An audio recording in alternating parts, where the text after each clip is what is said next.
Girls hi. എന്താണ്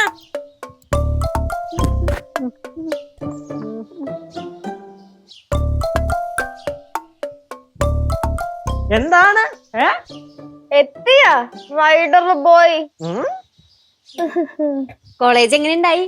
വലിയ സുഖമൊന്നുമില്ലായിരുന്നു. എല്ലാ ദിവസം പോലെ തന്നെ അങ്ങനെ പോയി. റൈഡ് എങ്ങനെയുണ്ടായി? എന്താ റൈഡ്? ഇവിടുന്ന് അവിടെ വരെ, അവിടുന്ന് ഇവിടെ വരെ, അതൊക്കെ ഒരു റൈഡാണോ? സത്യം പറടാ, നീ അവളെ കൊണ്ട് കറങ്ങാൻ പോയതല്ലേ? എവിടെ കൊണ്ട്? എന്റെ മെർലിനെയും കൊണ്ട്. മെർലിനെ കൊണ്ടോ? പിന്നെ എനിക്കൊരു വേലയില്ലല്ലേ. ഒരു കാര്യം ഞാൻ പറഞ്ഞേക്കാം കേട്ടല്ലേ. ഒന്ന് പറഞ്ഞ രണ്ടാമത്തെ ഞാൻ അവളെ കൊണ്ടുപോയി പറയേണ്ട കാര്യമൊന്നുമില്ല. എനിക്ക് ഒറ്റ ഉത്തരവാദിത്തം. ഇവിടെ നേരെ ഞാൻ കോളേജിൽ പോയി തിരിച്ചു വരുന്നു. ഒരു വണ്ടി എടുത്തു ചുമ്മാ തലേക്കറി നിറങ്ങുന്നല്ലേ ചേച്ചിയെ? കഴിഞ്ഞേ. എന്നാ മെർലിന്റെ സ്റ്റോറി ഞങ്ങൾ കണ്ടു.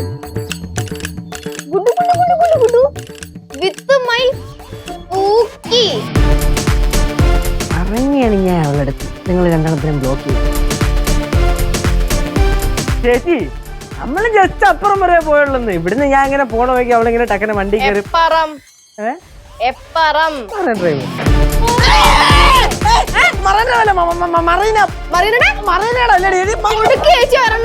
കോളേജിൽ പോകുന്ന മെർലിനെ കൊണ്ട് റൈഡ് പോയേക്കുന്നു.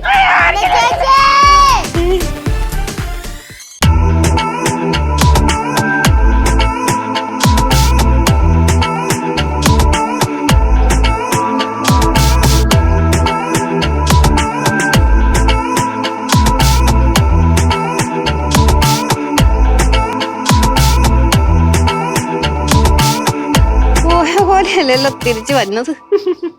സ്കൂളും എല്ലാം കാണില്ലായിരിക്കും നാളെ. സ്കൂൾ അവർ നിർത്തി പോയാ? സ്കൂളിന് ബുൾഡോസറിട്ട് ഇടിച്ച് പൊളിച്ച ചോദിക്ക്.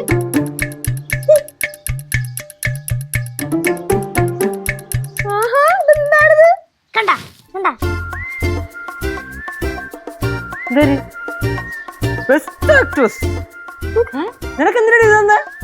നാടകത്തിൽ അഭിനയിച്ചേന്. ഏത് നാടകം? പാത്തുമ്മേടാട്. അതിനകത്ത് പാത്തുമ്മ ഞാനല്ലായിരുന്നോ? എടി അത് നീ അന്ന് അഭിനയിച്ചല്ലേ. അതിന്റെ അവാർഡ് ഇപ്പോഴാണ് പറഞ്ഞേ. അതിനേശം അവൾ ഇന്നാണല്ലോ സ്കൂളിൽ പോണേ. അല്ല, ഇന്നായിരുന്നു പ്രോഗ്രാം. കൺഗ്രാറ്റുലേഷൻസ്.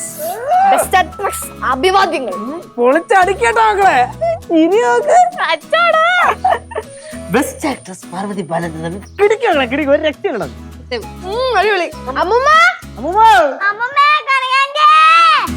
ആവേശം കണ്ട അവളുടെ. ധാര വന്നേക്കുന്നെന്ന് അറിയോ? Best actress. എന്തിനാന്ന് പറഞ്ഞു കൊടുക്ക്. എന്തിനായിരുന്നു?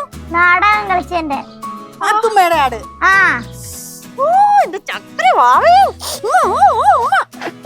കണ്ടോടാ, കണ്ട് പഠിക്കങ്ങോട്ട്. പാറുക്കുട്ടാ, കൺഗ്രാറ്റ്സ്. പാറ നമ്മുടെ സിംഹക്കുട്ടിയല്ലേ. അവൾ അഭിനയ സിംഹല്ലേ. അല്ലെങ്കിൽ തന്നെ ആരുടെ അനിയത്തി?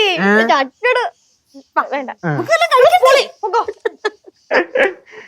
പറഞ്ഞു വയറു നിറച്ചാലും ഗുണമ്മ. സൂപ്പർ.